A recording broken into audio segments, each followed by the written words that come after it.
The air in Chicago was sharp this morning, that dry October cold that scrapes the lungs and smells like iron. From my table, I watched the morning traffic clog Michigan Avenue, a river of frustrated metal, but inside, il vento. There was only order, my order. The restaurant was my fortress, my legal face, the place where I had traded the shadows of Little Italy for the bright, cold light of corporate legitimacy. The scent of espresso and baking bread covered the lingering smell of bleach from the morning scrub down. This was my legitimate stronghold, my legitimate stronghold. At 36 years old, I was deep in the pivot, pulling my organization out of the muck and into the clean air of logistics and real estate. The old ways were dying, and I refused to die with them. This morning was about the final piece, the South Side Container Pier.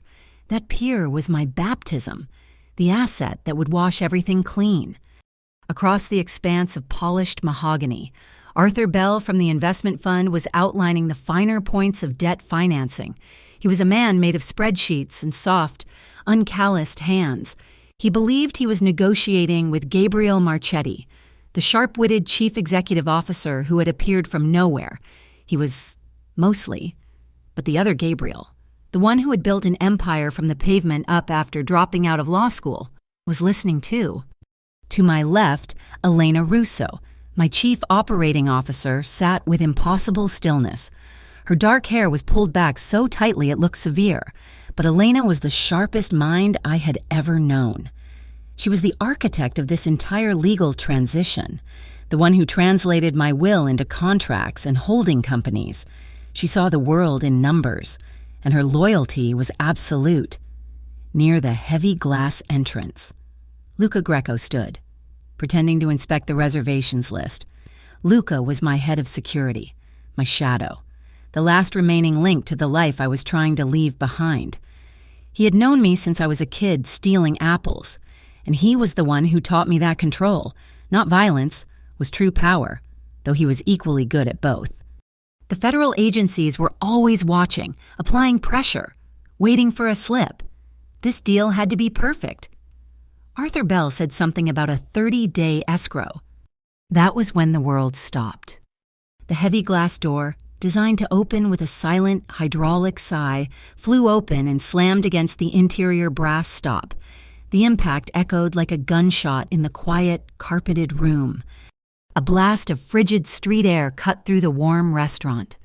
Arthur Bell's voice died in his throat. Every head in the dining room turned. He was small, a little boy, maybe 7 years old.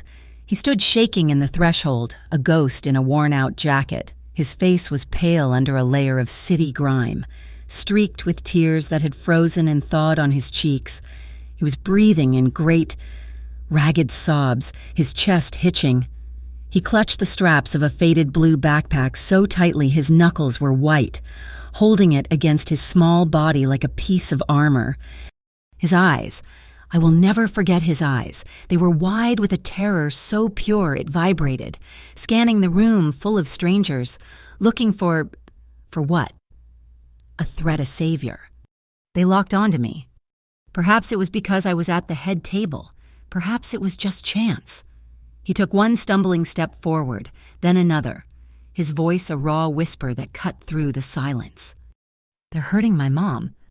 My focus snapped. The spreadsheets, the container pier, the millions of dollars on the table, they dissolved. I held up one hand, palm flat, toward Arthur Bell. He stopped, his mouth half open. I looked at Luca, and he was not looking at the boy. He was already moving, his hand inside his jacket, his body angling toward the door as he scanned the street. He was checking for a tail, a shooter, an ambush. This was the safe protocol. We were exposed. I have rules. They are the only things that separate me from the men I despise. They are the rules I carved into my own skin after watching my mother suffer. Rule 1, you do not harm women. Rule 2, you do not, under any circumstance, harm children. Elena was already on her feet. She moved with a liquid grace, scooping a glass of water from the service station as she passed. She knelt in front of the boy, blocking him from the view of the other diners. Her voice was low, stripped of its corporate chill. "It's okay," she said, holding out the water. "You're safe here. My name is Elena. What's yours?"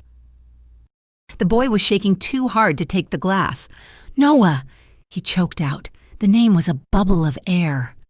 I rose from the table, my napkin dropping to the floor. I walked around the polished wood and crouched, bringing myself down to his level. I put myself between him and the room. The bankers and their quiet judgment evaporated. I kept my hands open, visible. "I'm Gabriel," I said. My voice was quiet, the one I used when calming a spooked horse. "You did a very brave thing coming here. Noah, you're safe now. Tell me who is hurting your mom." He looked up at me, his small body vibrating. He was trying to read me. He was a kid from the street. He knew how to read predators. He had to decide if I was one. "Trent," he whispered, the name sticky with fear. He's her boyfriend. My mom, her name is Ava Collins. He's hitting her really bad at our apartment in Pilsen." He gasped for another breath. "She's a nurse. She works at night. She was sleeping." "Trent," I repeated. "Does this man have a last name? Noah?" "Riker," he said, the name finally coming out clear and sharp. "Trent Riker." I heard it, a small, sharp intake of air from behind me. I glanced over my shoulder. Luca.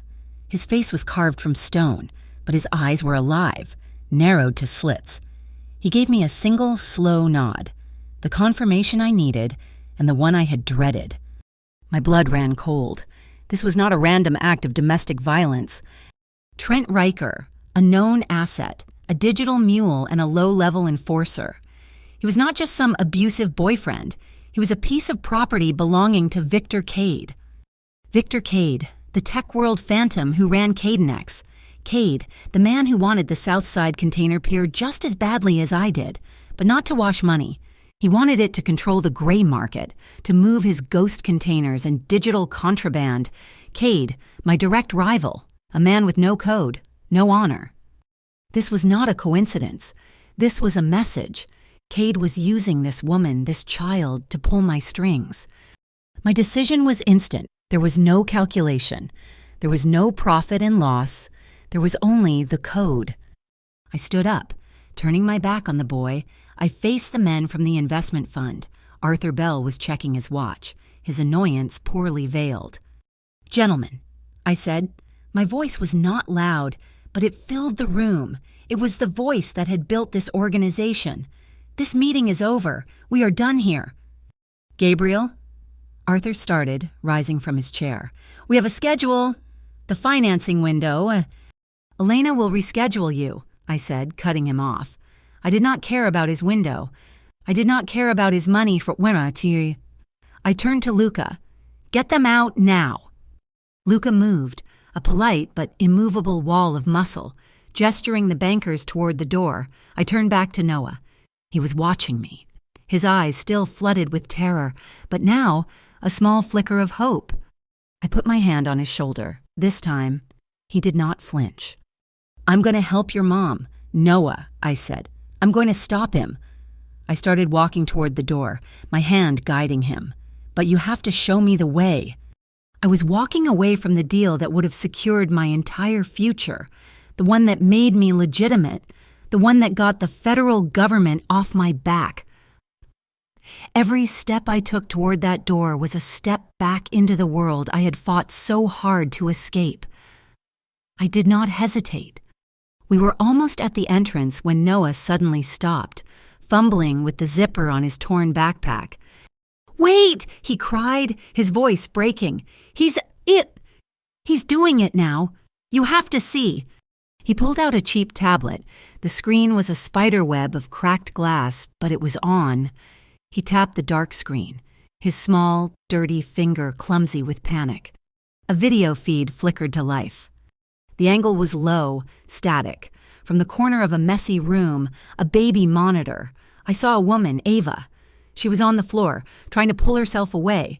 Her hair fanned out across a dirty rug. I saw a man's boot. I saw him drag her by the arm. I could hear her, a muffled scream, begging him to stop. "Please, Trent, no." A timestamp pulsed in the bottom corner of the screen. It was not a recording. It was live. My heart stopped, and the cold fury that I had spent years burying ignited. This was not just violence. This was a performance. Riker was streaming this. He was broadcasting his torture of this woman.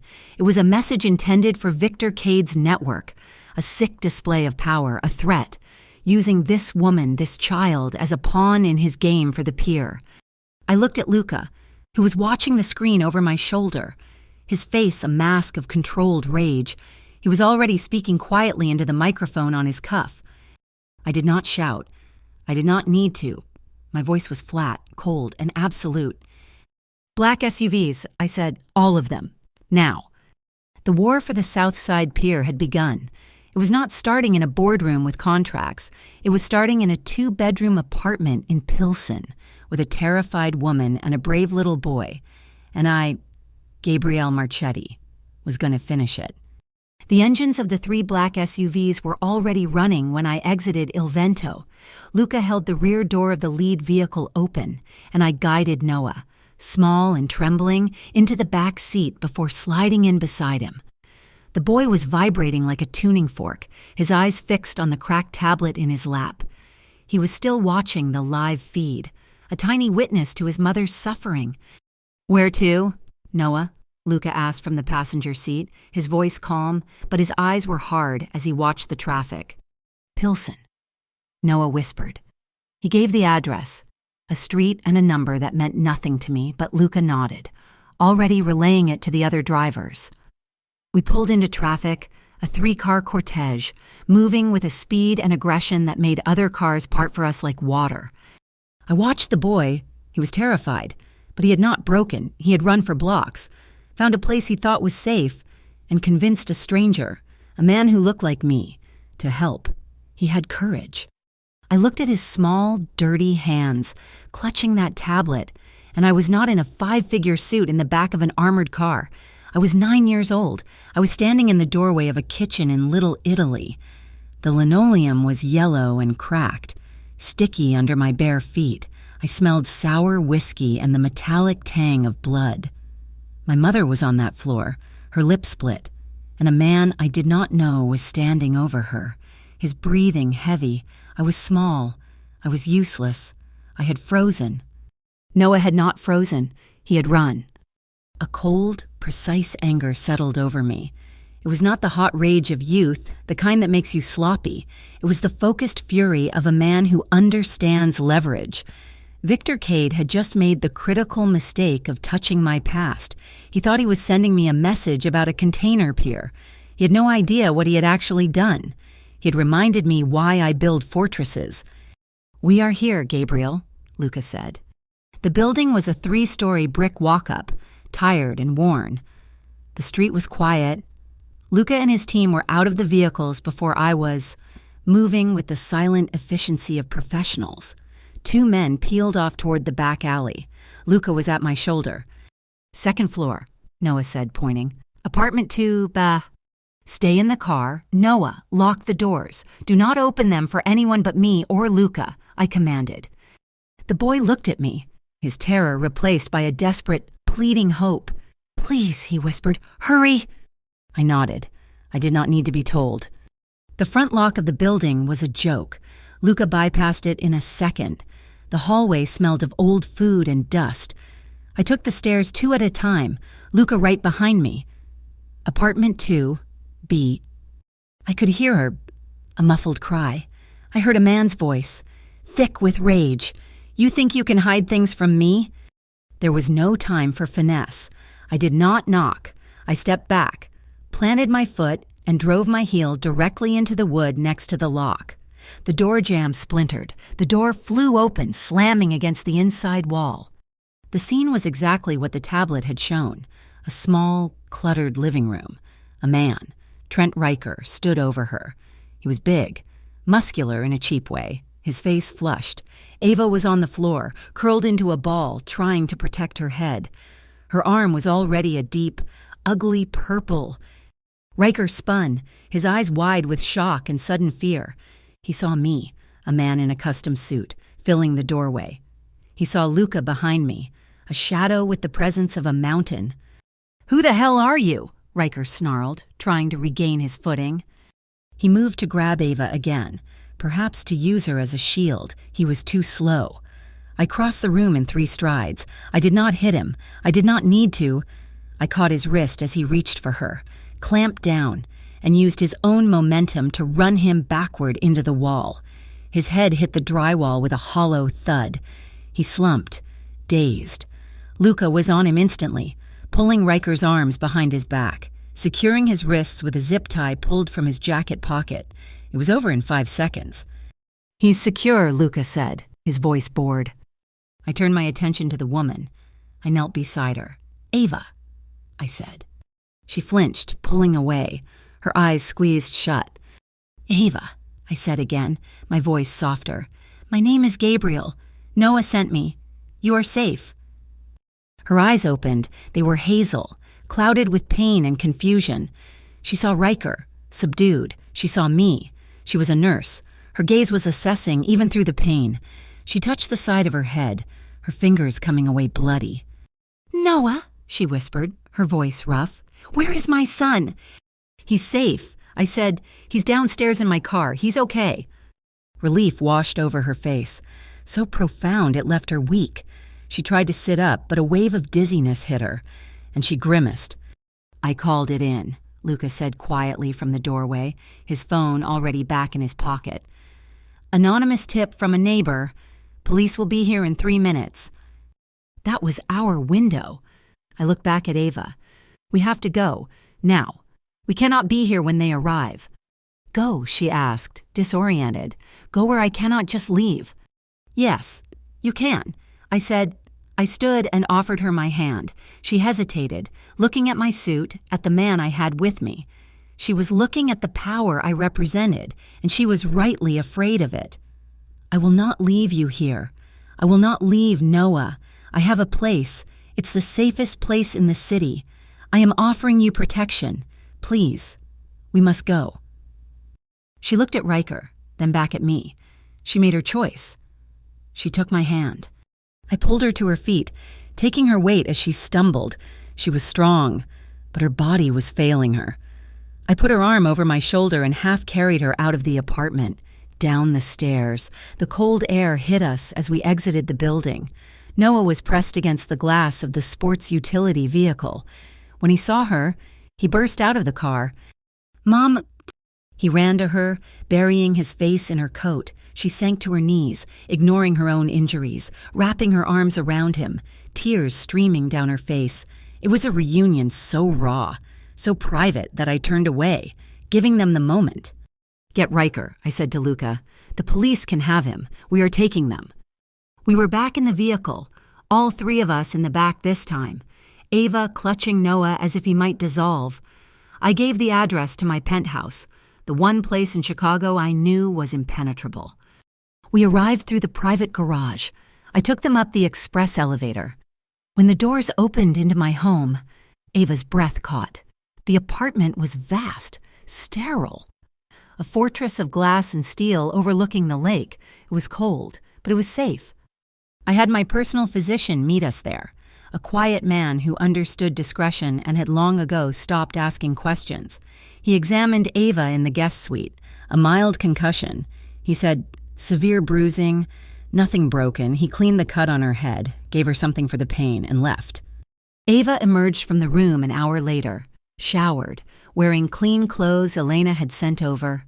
Noah was asleep on a sofa, covered by a cashmere blanket, the first peace he had known all day. Ava stood in the center of my living room, looking small against the 20-foot ceilings. She was wary, guarded. She was a nurse. I knew, but she had the sharp, analytical eyes of something else. "I was a paralegal," she said, answering my unasked question. She saw me watching her. "Before I had Noah, I quit school to raise him." That explained it. She was smart, and she was not intimidated. "I do not know who you are, Gabriel," she said, her voice quiet but firm, "but I know what you are. I grew up in this city. I recognize men like you. I am grateful you saved my son. I am grateful you saved me. But I will not trade one cage for another. I cannot be in your debt. I respected her for it. "This is not about debt," I said. "This is about a man named Victor Cade." She frowned, confused. "I do not know that name. This was about Trent. He was a—" "Trent Riker is a data asset for a corporation called Cadnex," I interrupted. "The chief executive officer is Victor Cade. He wants the South Side container pier. So do I. Riker was not just living with you. Your apartment overlooks the rail lines to that pier. He was using your home as a listening post. He was gathering data for Cade." Her face went pale as the pieces clicked into place. The strange equipment she thought was for his gaming. The hours he spent by the window. "The video," she whispered. "The baby monitor. He was broadcasting," I finished. "A message to Cade's people. A threat, using you." Before she could process this, my private line rang. It was Elena. "Turn on the news. Gabriel. Any channel." I hit the remote. The screen lit up. My face was on it. Security footage from Il Vento's lobby. It showed me, tall and dark, leading a small, terrified boy out of the restaurant. Then footage from a cell phone in Pilsen. It showed me half carrying Ava, dazed and injured, forcing her into a black vehicle. The chyron at the bottom of the screen was bright red. Chicago real estate mogul Gabriel Marchetti accused of kidnapping woman and child. A hashtag was trending, Marchetti Monster. "He flipped it," I said, my voice dangerously quiet. "Victor Cade is painting me as the villain. He's using the press as a weapon." Ava looked at the screen, horrified. He made you look like the kidnapper." "And that," I said, "is where the FBI comes in." My other line was ringing. I knew who it was. I picked it up. "Marchetti," I said. "This is Special Agent Mara Ellison," a woman's voice, like gravel, replied. "FBI, Criminal Enterprise Division, you just made my life very complicated. Gabriel. But you also might have given me an opening." I had been on Ellison's radar for years. She was smart, relentless, and hated me on principle. "I am listening, Agent," I said. "I know what you did this morning was not a kidnapping," she said. "I also know it was not legal. I do not care about Trent Riker, but I want Victor Cade. I have been trying to build a case on Cadnex for a year. He's clean. He uses deep fakes, bots, and digital cutouts. I cannot touch him." "What do you want?" I asked. "You have Riker's hardware. You have the mother. You have the tablet. You have the inside track. You give me Cade on a silver platter. Gabriel. Solid evidence that links him to the ghost containers and the gray market. You do that, and I will make your legal problems over this morning's extraction disappear. I will look the other way." It was a trap, a beautiful, perfect trap. Cade was attacking my reputation. Ellison was offering me a tightrope over a canyon. I hung up. I looked at Ava. She was the key. "Cade is trying to destroy me," I said. "The federal government is trying to use me, and you are caught in the middle. I am offering you a different option, an alliance." "An alliance," she repeated, wary. "I need to dismantle Cade. I need to do it with the law, and I need to do it my way. You need to be free. You need Noah to be safe. Riker's equipment, that tablet, it is filled with data. My team can crack it, but we do not know what we are looking for. You do. You lived with him. You are a paralegal. You can see what we cannot." I offered her the terms. "Give me 72 hours. Stay here under my protection. You and Noah will be safer here than anywhere on Earth. In exchange, you help me and my team analyze that data. You help me find the link I need to destroy Cade." She looked at Noah, sleeping soundly on my sofa, his face finally relaxed. She watched him for a long time, then she looked at me. She was not looking at a mafia don. She was looking at the man who had brought her son back. 72 hours, she said, her voice no longer shaking. "I will help you find what you need, not for you, for my son, to make sure that man can never, ever touch us again." The stakes were set. My goal: destroy Cade, legitimize my empire, and hold the federal government at bay. Ava's goal: secure her freedom and protect her son. Agent Ellison's goal, get her evidence. The war had moved from the street to my living room. The penthouse, for all its sterile beauty, had become a war room. My living room, overlooking the dark expanse of Lake Michigan, was now cluttered with servers, monitors, and two of Elena's top tech analysts. They had salvaged Riker's laptop and the cracked tablet, meticulously extracting the hard drives. Ava was the center of it all. She had not slept. She sat at the long dining table, her hazel eyes red-rimmed but intensely focused, scrolling through lines of corrupted code and fragmented files. She was not a hacker, she was a paralegal, and she was hunting for something a tech analyst would miss: linguistic patterns, mistakes, the human element. "I found it," she said, her voice quiet. The analyst stopped typing. I walked over, standing behind her. On the screen was a shipping manifest. It looked legitimate, standard. "I have seen this before," she said, pointing to a specific line item. Trent used to mutter it in his sleep. Ghost container. I thought it was from one of his video games. Elena moved to my side, her eyes narrowing. "Ghost container," Elena repeated, the implications dawning on her. "A virtual slot, a container that exists on the manifest but not on the ship. It is used to balance the weight and value of undeclared cargo, if Cade is moving illegal tech or weapons or anything heavy. He uses these to make the books match." Ava finished. She clicked, opening another fragmented file. It was a log, dates, times, container numbers, all corresponding to the ghost manifests. He was sloppy. He kept a private log of the real cargo here. He was hiding it from Cade. "He was skimming." I said, "Riker was not just a mule, he was a thief. And he had just handed us Victor Cade's entire gray market operation." I looked at Elena. She knew what this meant. This was the silver bullet Agent Mara Ellison had asked for. "Gabriel," Elena said, pulling me aside into my study. She shut the glass door. Her expression was severe. "You cannot be serious about giving this to the FBI." "It is the only way," I said, moving to the window. "It is suicide," she hissed, her professional calm cracking. "Shaking hands with the federal government means exposing our belly. If you invite Mara Ellison in to look at Cade, she will not stop. She will tear this entire organization apart, the clean and the unclean, everything we have built." "She gets Cade," I said, turning to face her. "We get immunity. That is the deal." "There is no such thing as immunity. Gabriel only leverage, and we will be giving ours away."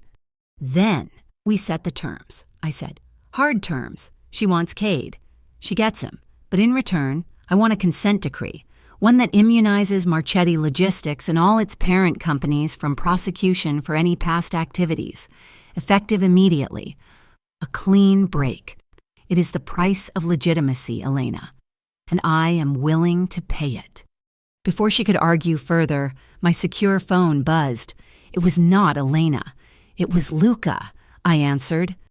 "We have a problem," Luca said.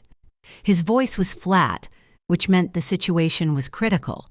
"Cade is not waiting. He just made his move. Not against us. Against the boy." My blood ran cold. "What?" "Someone just put a brick through the front window of Noah's elementary school. The message tied to it was simple. Marchetti's monster belongs in a cage." A low, animalistic growl started in my chest. Cade had crossed the line. He had broken the code. He had targeted a child. "Ava's information," I said, the pieces snapping together. "Cade's network is retaliating. They are doxing her." "They have her name, her old address, her nursing license," Luca confirmed. "It is all over the dark forums. The #Marchetti monster tag is now tied directly to her. This penthouse, this fortress of glass, was suddenly a cage. It was isolated. We were a target." "We are moving," I said, "all of us, now." "Where?" Elena asked, her strategic mind already calculating. "The safe houses are not equipped for this." "Not a safe house," I said. "We are hiding in plain sight. We are going to Il Vento. It is my territory. It is full of my staff, my security, my eyes. He is safer there than he is anywhere else in this city." The transition was chaos, but controlled. Luca's team secured the garage. We moved in the same 3-car formation. But this time, Ava was not a victim. She was a passenger, her face set, clutching the encrypted hard drive that held Cade's secrets.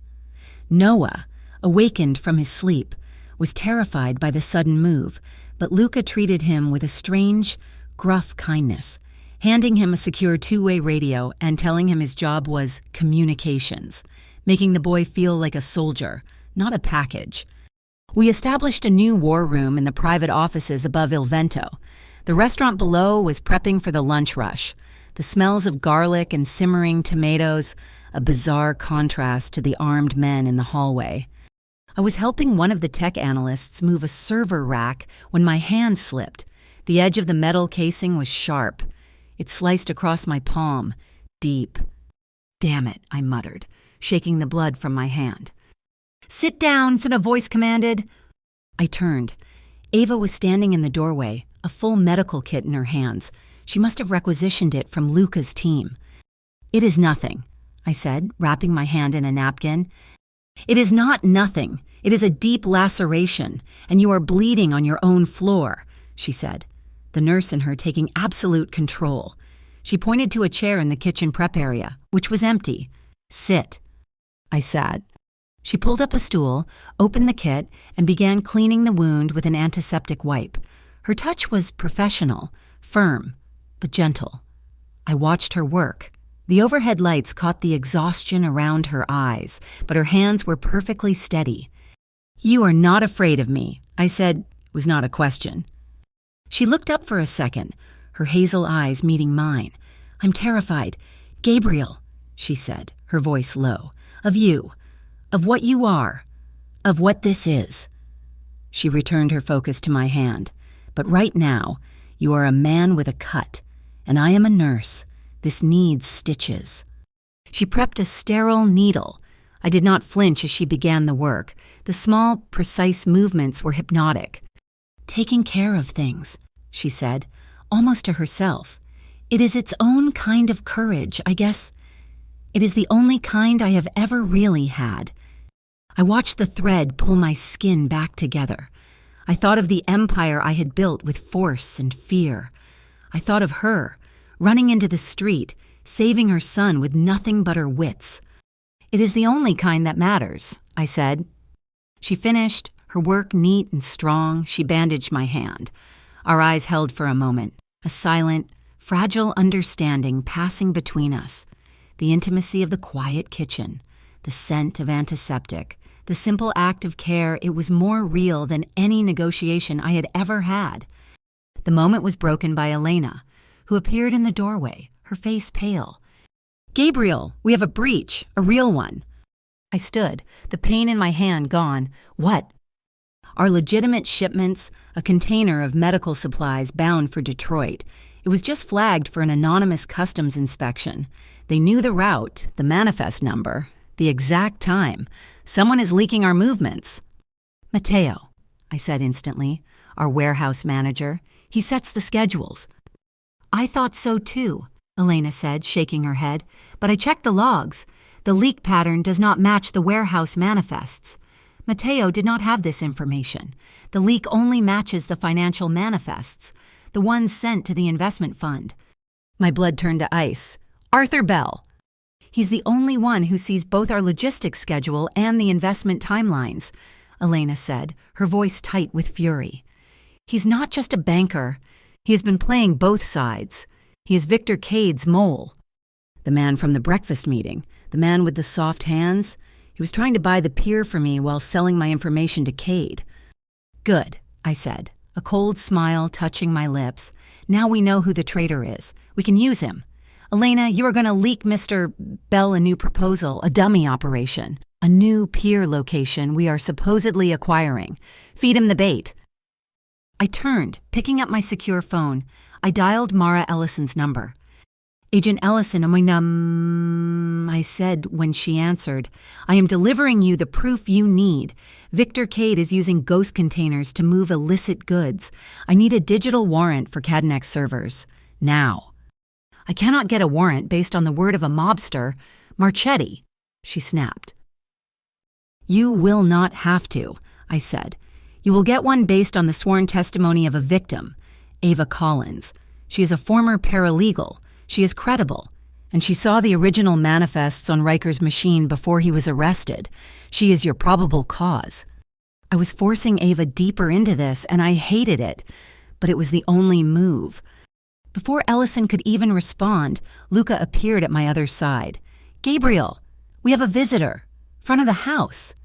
I do not have time. I said, You need to make time, Luca said. He's not a gunman. He's a lawyer, and he's serving papers. A new kind of dread settled on me. Cade was not just attacking with bricks and bots. He was attacking with the law. I met the man in the lobby of Il Vento. He was expensive, his suit worth more than my first car. He smiled, a shark smile. Mr. Marchetti, he said, ignoring me and handing the papers directly to Ava, who had followed me out. Miss Collins, you are served. Ava's hands trembled as she read the document. I saw the blood drain from her face. What is it? I demanded.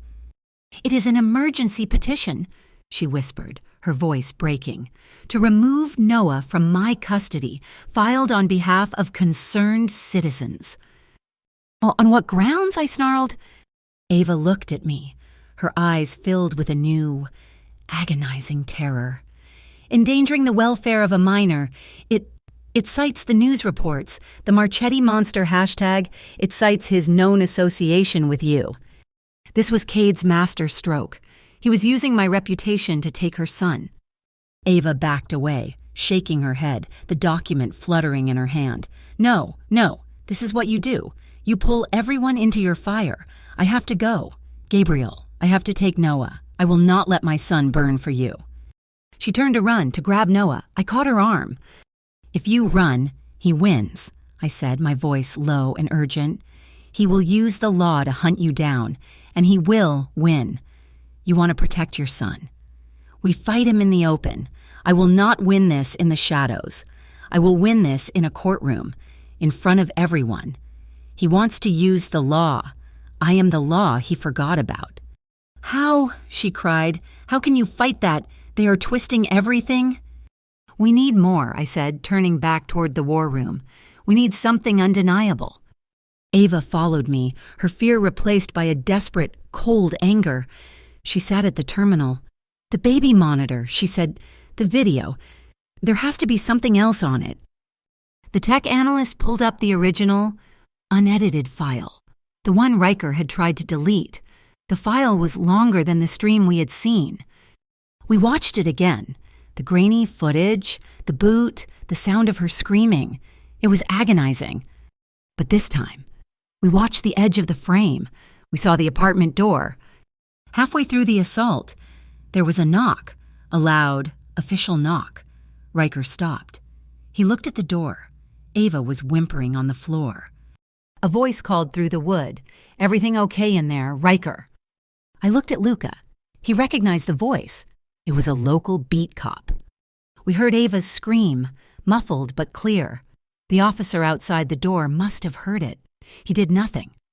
Riker called out, his voice casual. Just a disagreement. Officer, we are fine. The cop waited a beat.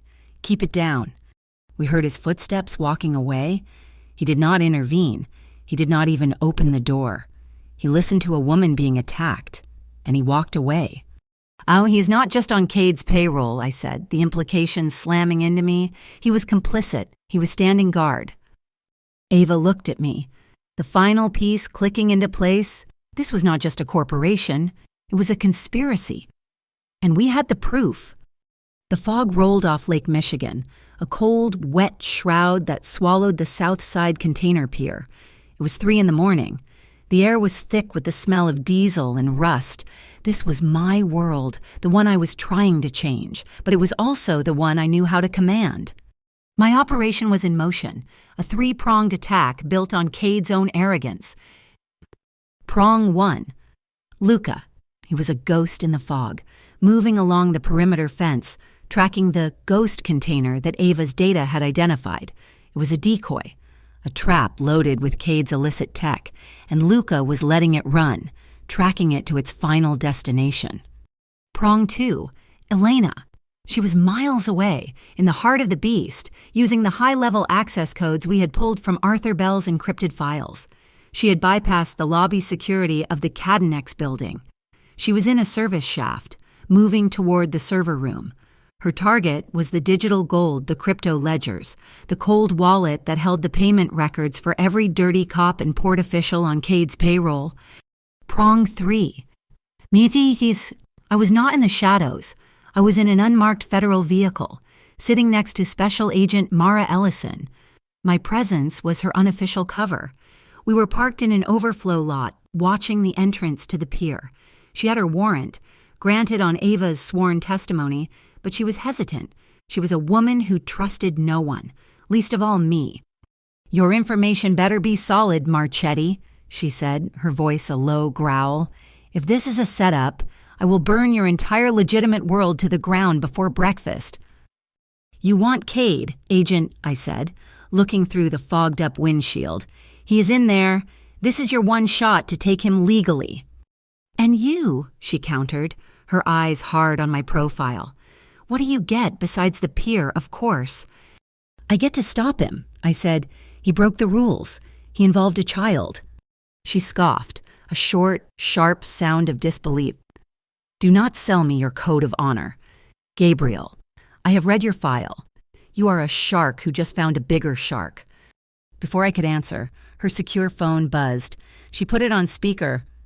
"Ellison," she barked. A voice came through, panicked. "Agent, thank God, this is Chairman Davies, from the Port Authority. You have to call off your raid." "What are you talking about, Davies? I am just sitting on the warrant," she said, her eyes narrowing, flashing to me.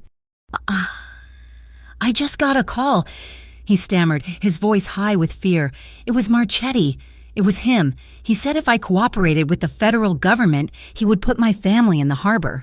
He said he knows where my daughter goes to school. He is threatening to kill my family." My blood ran colder than the lake. I did not move. I did not speak. Ellison's hand moved slowly toward the weapon on her hip. She was looking at me, her face a mask of pure, cold fury. "Is that right, Mr. Davies?" she said, her voice silky. "Marchetti is threatening you right now." "Yes, it was his voice. I know his voice. He is an animal." Ellison muted the call. She looked at me. "You want to explain that, Gabriel, or should I just put a bullet in your knee right now?" "It is a deep fake," I said, my voice level, though my heart was hammering. "It is Victor Cade. He's burning me. He's trying to invalidate your warrant." "That sounded exactly like you," she hissed. My own phone buzzed. It was not a call. It was a secure message from the war room at Il Vento, from Ava. I held up the phone. On the screen was a simple message. "Audio artifact, empty room reflection. It is a fake, tracing router. Stand by." I showed the screen to Ellison. "My team is on it. She is on it. That was not a phone call. It was a digital broadcast. Give her 1 minute." Ellison was torn. Her gut told her I was a killer. Her eyes were watching a message from a woman she knew was a victim. A new message from Ava appeared. "Got it. Source is a VoIP router broadcasting from IP address 12.99.1.4. It is a dedicated server, registered to Cadenex, pinging server room. Elena is on it." At that exact second, in the Cadenex building, Elena slipped a drive into the main server rack. As Ava's trace hit the server, it created the digital handshake Elena needed. A new file tree opened. She saw it. Cade_payables_cold_ledger. She began the download. Ellison read the message. Her face was grim. She unmuted her phone. "Mr. Davies, you are the victim of a technological attack. That was not Mr. Marchetti. We have proof. Stay inside. Lock your doors. We are executing the warrant." She hung up and keyed her radio. "All teams, go, go, go." The port exploded in light. Federal vehicles swarmed the gate, but Cade was ready. This was not a simple logistics hub. It was a fortress.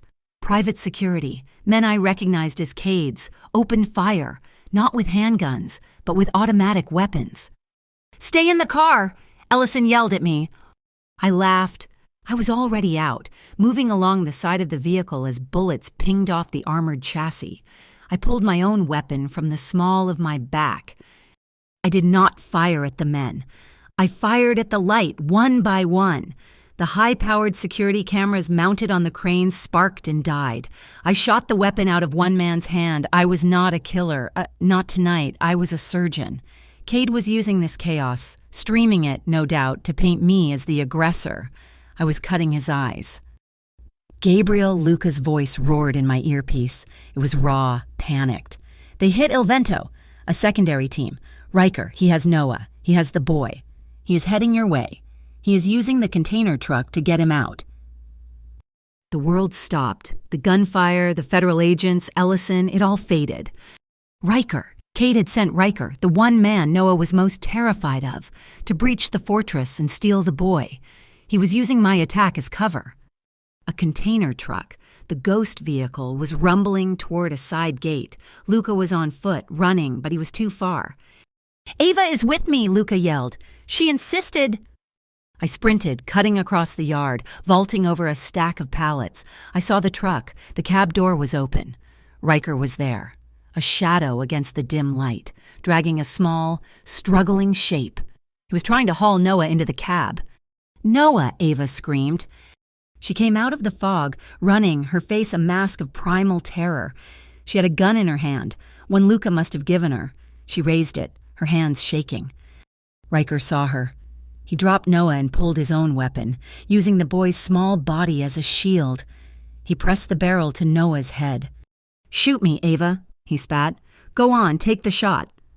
Ava froze. She was sobbing, her arm trembling, the gun useless. She could not take the shot. Noah was crying, "Mommy, Mommy." I was 50 yards away, too far. Luca was 20. Riker was going to kill him. Then Ava stopped shaking. She lowered the gun. Her face changed. The terror was replaced by a cold, absolute focus.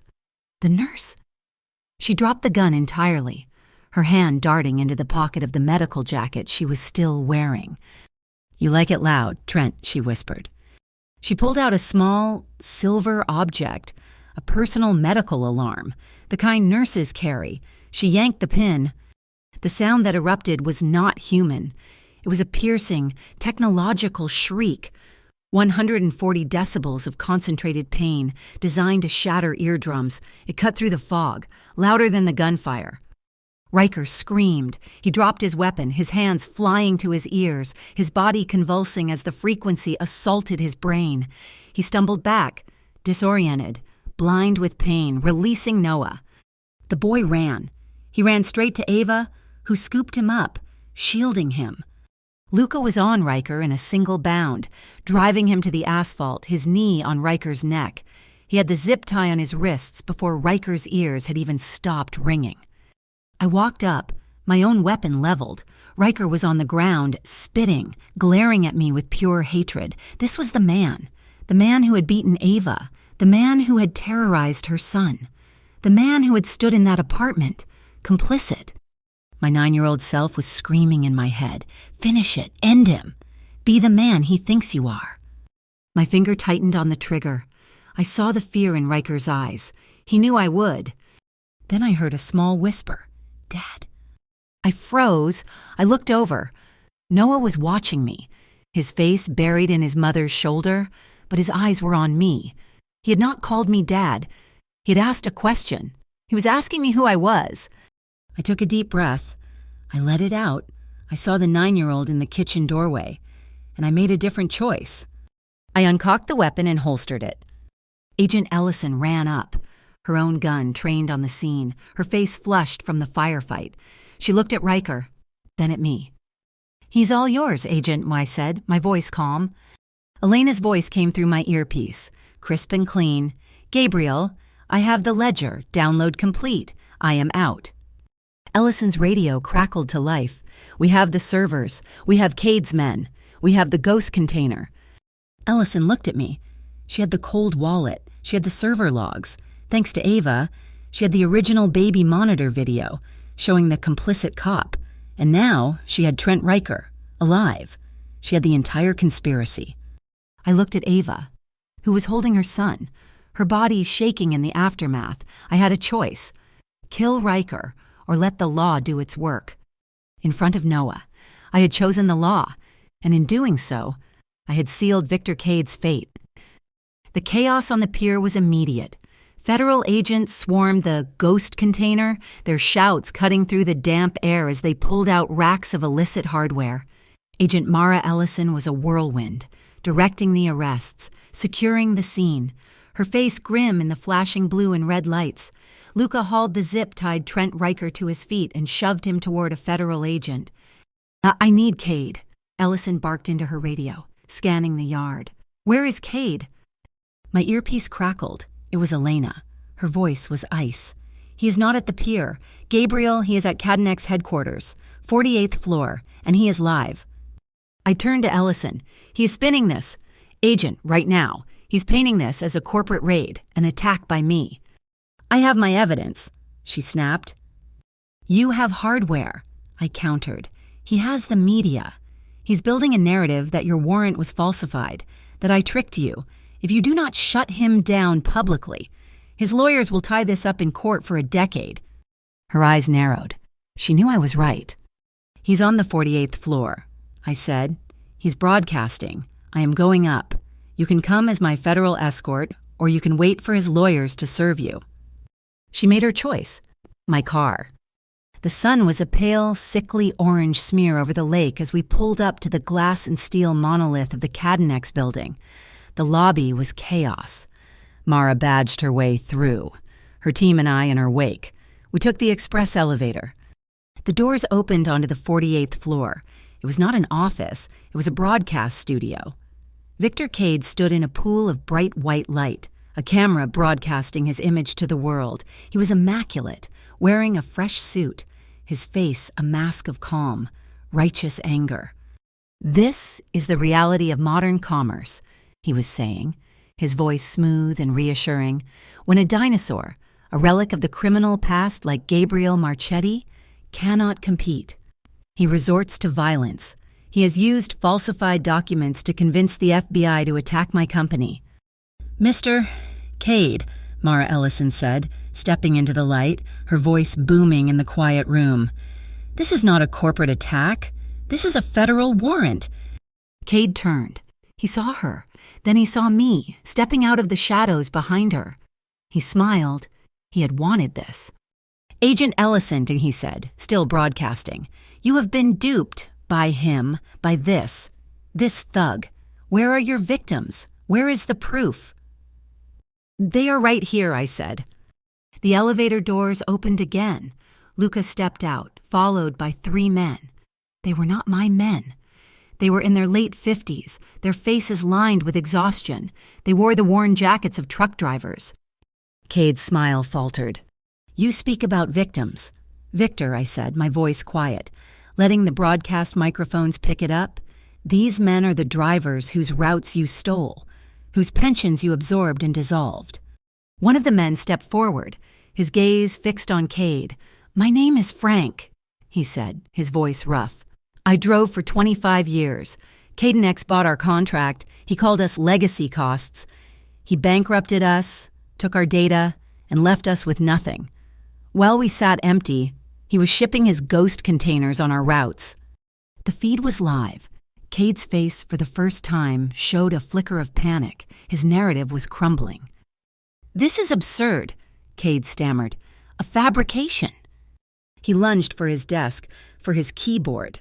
"You think you have won. You have nothing. You have the words of old men." "We have the ledger, Victor," I said. "You have what?" He laughed, a high, thin sound. His hand moved to a biometric scanner on his desk. "You have nothing, this building, these servers. This is the evidence. And you, Marchetti, have just helped me destroy it. Dead man switch." He pressed his palm to the scanner. The lights in the entire building cut out, plunging us into the gray twilight of the sunrise. Alarms began to blare. "The servers are frying," Cade hissed in the dark, his voice triumphant. It is all gone, wiped, and the final access log, it will show your chief operating officer's digital signature, Gabriel. You just destroyed the federal government's case for them. It is all on you. In the war room above Il Vento, Ava watched the feed go to static. He's wiping it, one of my techs said, his face pale. It is all going. Ava was not watching the static. She was watching the code log, the one Elena had used to get in. No, she whispered. He is not. Look, that protocol. It is not just an erase command. It is a two-part validation. He did not just activate a kill switch. He activated a transfer switch. Her fingers flew across the keyboard. He's not deleting it. He's moving it to an off-site backup. The kill switch was a performance, but he needed the biometric key to authorize the transfer. He just unlocked his own vault. She hit a command line. "Elena," she said into her microphone, her voice urgent. He unlocked the mirror, the off-site backup. "Do you have it?" In the Cadinex lobby, Elena sat with her laptop, bathed in the red glow of the emergency lights. A new file tree had just appeared on her screen. "I have it, Ava," she whispered, her voice tight with triumph. "I have the mirror. I have the crypto ledger. All of it." My earpiece clicked. "Gabriel," Elena said, "I have it." The emergency lights on the 48th floor flickered on. Victor Cade was standing by the window, smiling at me, a king surveying his victory.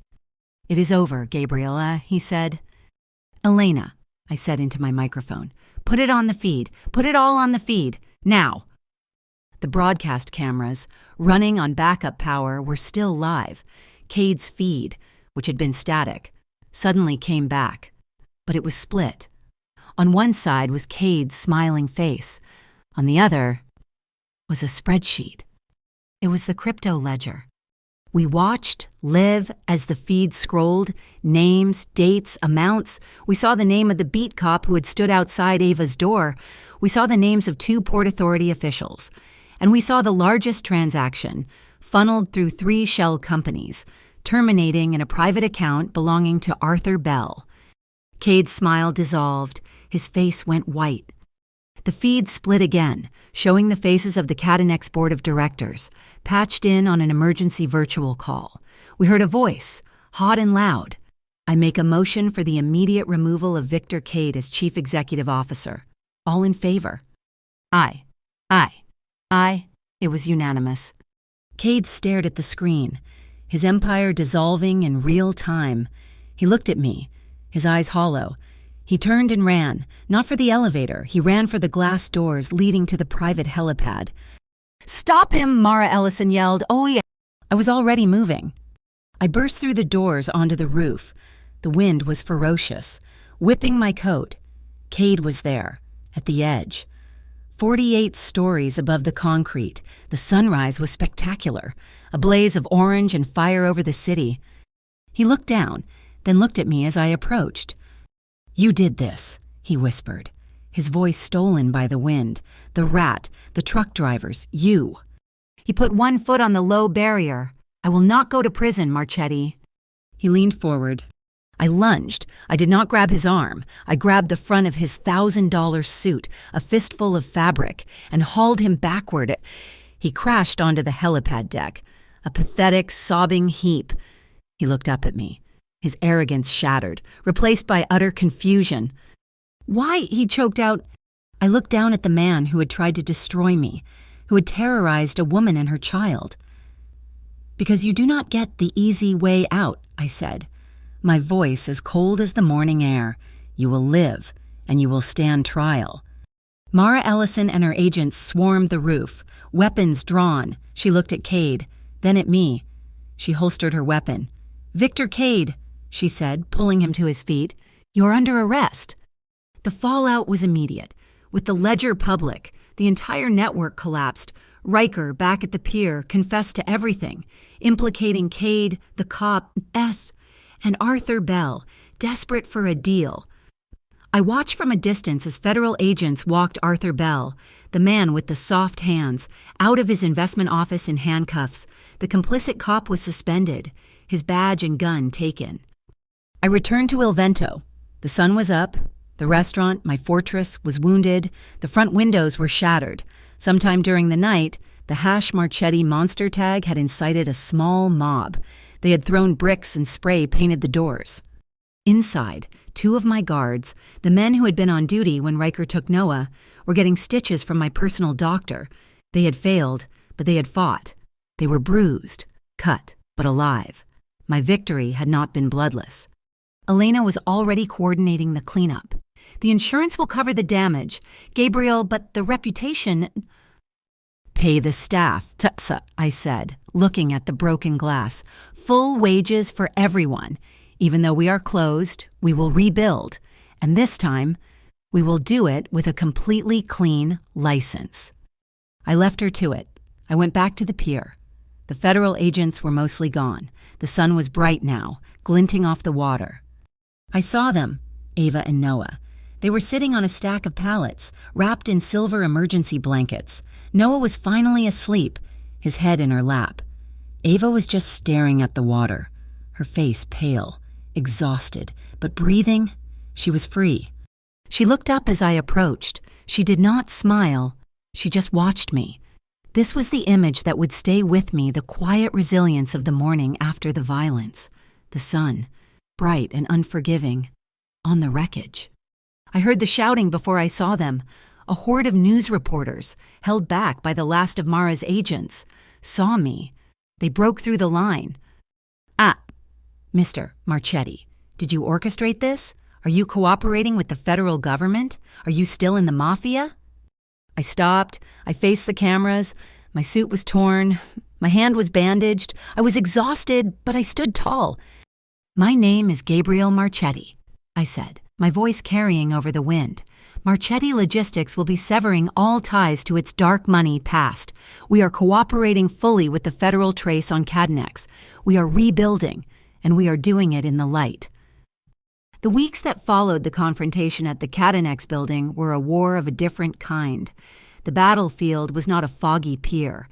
It was a series of sterile conference rooms, populated by lawyers in suits that cost more than my first car. My public statement had been a declaration of intent, and now I had to honor it. I sat across from a team from the Department of Justice. With Elena at my side, Agent Mara Ellison was present, not as an antagonist, but as a silent, watchful observer. Let us be clear, Mr. Marchetti, the lead prosecutor said, a man with a gray face and eyes that had seen everything. Your cooperation regarding Cadenex is noted. But your organization has a history, a long one. We are not simply wiping that slate clean. I am not asking you to, I said. My voice was calm, measured. I am offering a full surrender of the past. Marchetti Logistics is opening its books, all of them. Elena laid out the terms we had prepared, the consent decree. It was a masterpiece of legal strategy. We would voluntarily forfeit all assets and operations connected to legacy businesses, the ones whose statutes of limitations had conveniently expired. We were sacrificing the rotting limbs to save the body. We would accept a corporate suspended sentence, massive fines, and rigorous federal oversight for the next 5 years. The prosecutor stared at me. You are agreeing to be monitored. I am agreeing to be legitimate, I corrected him. You wanted to bring me down, sir. Instead, you are going to be my partner in bringing me up. My new logistics company will be so clean, so transparent, it will be the standard by which you judge everyone else. It was a gamble, an admission of past guilt to secure a future. Mara Ellison watched me, her expression unreadable.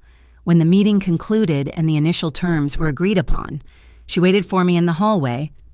That was a hell of a play, Gabriel, she said, her arms crossed. It was the only play, Agent, I replied, adjusting my cuff. She held my gaze. I still do not like you, Marchetti. I do not trust men who operate in the gray. Neither do I said. That is why I am getting out of it. She nodded, a small, sharp acknowledgement. You did the right thing when it counted, at the pier, with the boy. She paused. Do not make me regret looking the other way. She was not my friend. She was not my enemy. She was the line. And for the first time in my life, I was comfortable standing on the right side of it. While the lawyers argued, Il Vento remained closed, the shattered glass was replaced, the graffiti scrubbed from the brick. But I did not reopen for business. Not at first. Instead, I had Elena contact the drivers, the men like Frank who had been ruined by Catanex. That next weekend, the kitchen fires at Il Vento were lit for the first time since the attack, but we were not serving high-paying customers. My head chef, a gruff man who had been with me for a decade, supervised the creation of hundreds of meals, pastas, hearty soups, fresh bread. We opened the doors as a community kitchen, exclusively for the drivers and their families who had been displaced by Cade's operation. I stood at the door myself, welcoming them. They were wary, suspicious. I was the other shark in the water, but they were hungry, and the food was hot. By the second weekend, the line stretched down the block. It was a start. The most critical battles were fought in quiet courtrooms. I had poured a fortune into Ava's legal defense. Trent Riker, facing a long sentence, had testified to everything: the abuse, the surveillance, the direct orders from Cade. The lawyer Cade had hired to file the custody petition was disbarred for filing a knowingly fraudulent claim. I sat in the back row of the family court, an anonymous man in a dark suit, as a judge finalized the order. Miss Collins, the judge said, her voice kind. Based on the overwhelming evidence and the full confession of Mr. Riker, the emergency petition is dismissed with prejudice. A permanent, lifetime restraining order is granted. You and your son are free. Full custody is affirmed. I watched Ava as she stood, her back straight. She did not cry. She just closed her eyes and took one long, shuddering breath. She had won. She had done it. I left before she saw me. Later that week, I invited her to my office, now located in a legitimate high-rise. Far from the restaurant, she arrived, not as a victim, but as an equal. The Marchetti Foundation, I said, getting straight to the point, has, until now, been a simple tax shelter. I want to make it real. I am endowing it with $50 million to fund public health initiatives, starting with shelters for women and children escaping domestic violence. She watched me, her intelligent eyes assessing me. Why? Because the systems that were supposed to protect you failed, I said. The police, the courts, they only worked when a man like me forced the issue. That is not justice. That is leverage. I want to build something that lasts. I slid a folder across the desk. I am offering you the position of program director. You will have full autonomy. You will build it from the ground up. You are a nurse. You are a paralegal. You are a survivor. You are the only person I trust to do it. She was silent for a long time, looking at the proposal. This is a high price. Gabriel, she said. It is not a price. I replied, it is a salary, and it is the right thing to do. She met my gaze. I accept, on one condition. Name it. The foundation remains separate from Marchetti Logistics. Its books are public, fully transparent. It cannot be another shell. It has to be real. I smiled. I would expect nothing less. Change was filtering through my own organization. Elena, now the official chief executive officer of the new Marchetti Logistics, was ruthless in her restructuring. She cut ties with any supplier, any manager, who had even a whiff of the old days. The governance she implemented was severe, built on the transparency I had promised the federal government. Luca's role changed, too. It was no longer a shadow, a head of security. He was now the head of a new department, one of his own creation, ethics and vetting. I found him in his new office, reviewing a stack of personnel files. Ethics, Luca, I asked, leaning against the doorframe. He looked up, his face impassive. Funny, right the old dog. He tapped a file. This man applying for a driving contract, he has a sealed juvenile record, assault. I am flagging it. He was 17. Luca, I said, I had a record when I was 17. And look at us, he said, not smiling. The world is changing. Gabriel. Cade almost took us down with a hashtag. Our biggest liability now is not a bullet. It is a bad reputation. My job is to make sure we are clean. It is the new kind of armor. It was a strange and fascinating paradox, but he was right. The media, of course, was a circus. The story of the Mafia Don who saved the single mom was too good to pass up. Half the outlets painted me as a folk hero. The other half painted me as a monster who had only destroyed Cade to take his territory. The criticism was loud, but it did not stick. The facts, for once, were louder. The crypto ledger was public. Riker's confession was leaked. The testimony of the drivers was compelling. The narrative settled. I was a bad man, perhaps, but I had done a good thing. The one person who did not care about the noise was Noah. His nightmares had lessened. Ava had tentatively accepted my offer of protection until the trials were over, and she and Noah remained in the penthouse. But Il Vento, now reopened, had become Noah's safe haven. I found him one afternoon in the main kitchen, standing on a milk crate. He was wearing a small, flour-dusted apron. My head chef, the gruff man who terrified new waiters, was showing him how to crush tomatoes. No, Piccolo, the chef was saying, his voice uncharacteristically gentle. Not with the spoon. With your hands. You have to feel it. The sauce needs to know you. Noah plunged his small hands into the bowl of tomatoes, squeezing, a huge grin spreading across his face as the juice squirted onto his apron. He was laughing. It was the first time I had heard him laugh. He was not in a fortress. He was in a kitchen. He was not with a mafia don. He was with a chef. He was, I realized, with his family, the one we were choosing to build day by day. That evening, I stood on the balcony of my penthouse alone. The city lights glittered below, a sea of diamonds. I pulled a cigar from my coat pocket, one of my old rituals, a symbol of power, of victory, of control. I rolled the expensive or dark wrapper between my fingers. I smelled the rich tobacco. I thought of the violence on the pier. I thought of Riker on the ground. I thought of Noah's terrified eyes asking me who I was. I did not light the cigar. The ritual felt hollow. The power it represented felt old, brittle. It was the power Cade had chased, the power to break things. Ava's courage was not in a cigar. It was in a nurse's uniform. It was in a wailing siren. Luca's new strength was in a personnel file. Mine was in a consent decree. It was in a community kitchen. I put the unlit cigar down on the table. I left it there, a relic of a past I was finally, truly, leaving behind. I turned and looked back through the glass at the city, my city, and for the first time, I felt the cold, clean air of a future I had actually earned. Ava did not move into the penthouse, and I did not ask her to. She found a new apartment, a bright, secure place in a building with a doorman, the lease paid for by the Marchetti Foundation's new Victim Relocation Fund, a program she herself had designed and signed off on. She was the program director, and she was my equal. The power dynamic that had begun with me kicking in her door had been slowly, painstakingly leveled. I did not woo her with flowers or grand gestures.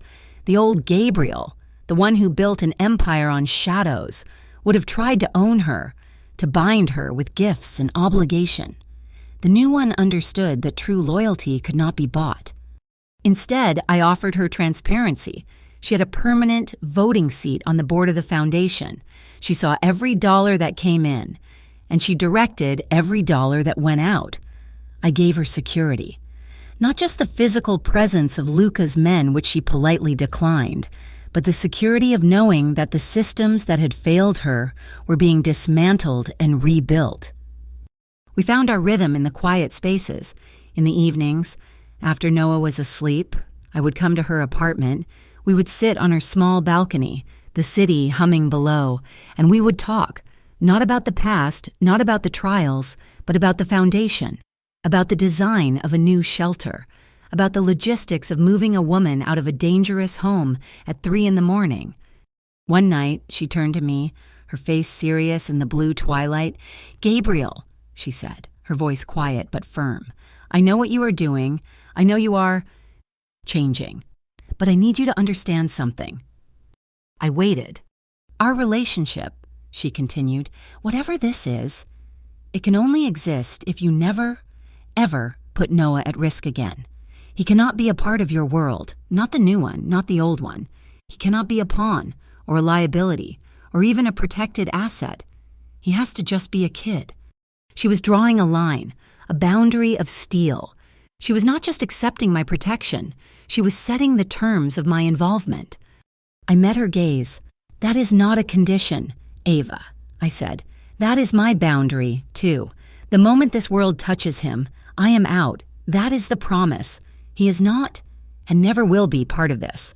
She searched my face, looking for the lie, the angle, the fine print. She found none. She simply nodded, and the tension that she had carried in her shoulders for months finally seemed to unspool.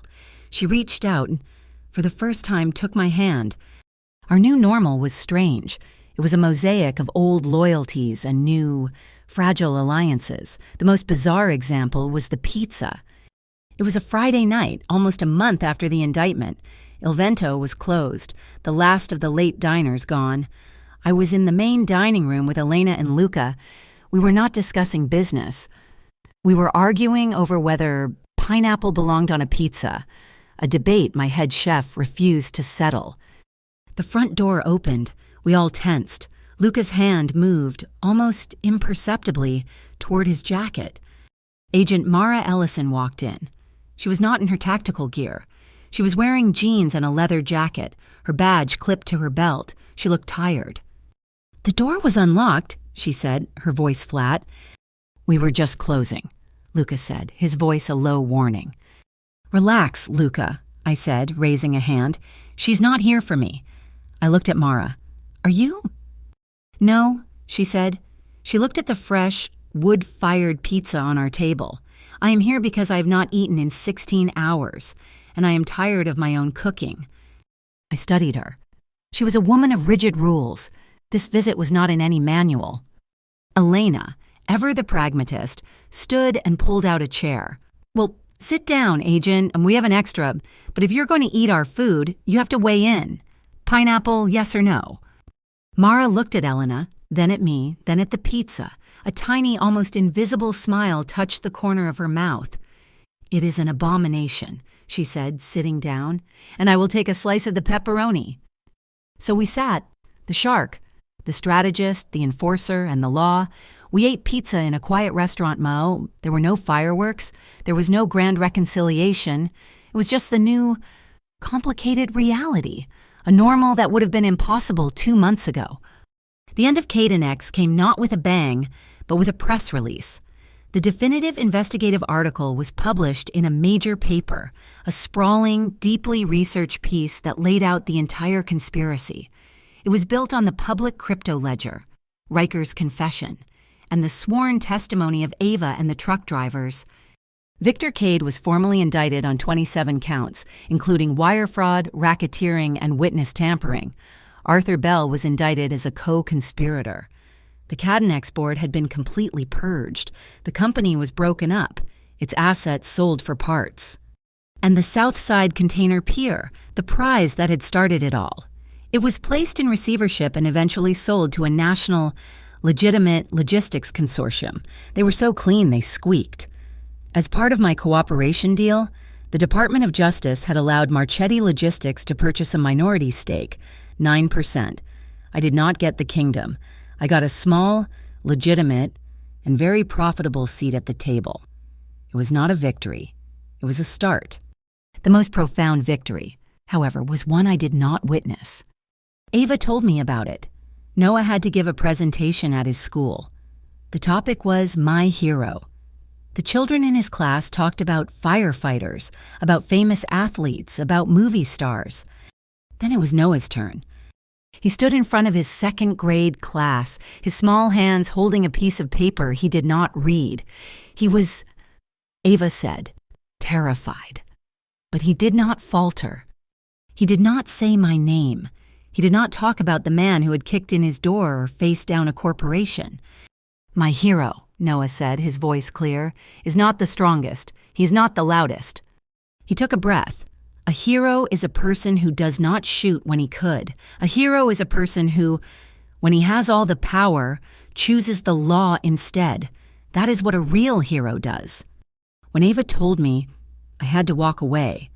I went to the window of my office and looked down at the city, at the endless river of cars, for a very long time. The 9-year-old boy in the sticky kitchen in Little Italy finally, after all these years, felt safe. That night, I met Ava. We walked along the river, the Chicago skyline a brilliant, cold fire against the black sky. The city lights flickered, casting shadows that danced around us. It was cold, and she slipped her hand into mine for warmth.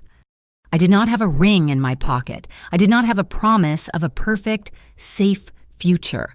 I did not have a simple answer. The world we lived in was complicated, and I was still a man with a past. But I had this, her hand in mine, the solid, real presence of a woman who had seen the worst of me and had chosen to stand by the best of me. We walked in silence, the river moving beside us. We were not at an end. We were at a beginning. The future was unwritten, and for the first time in my life, I was not afraid to let it write itself. Thank you so much for listening to this story. I would love to know where you are all listening from, so please drop a comment below and let's connect. Please subscribe to my channel, Mafia Boss Stories, like this video, and give it an extra boost by hitting the hype button so more people can hear this story.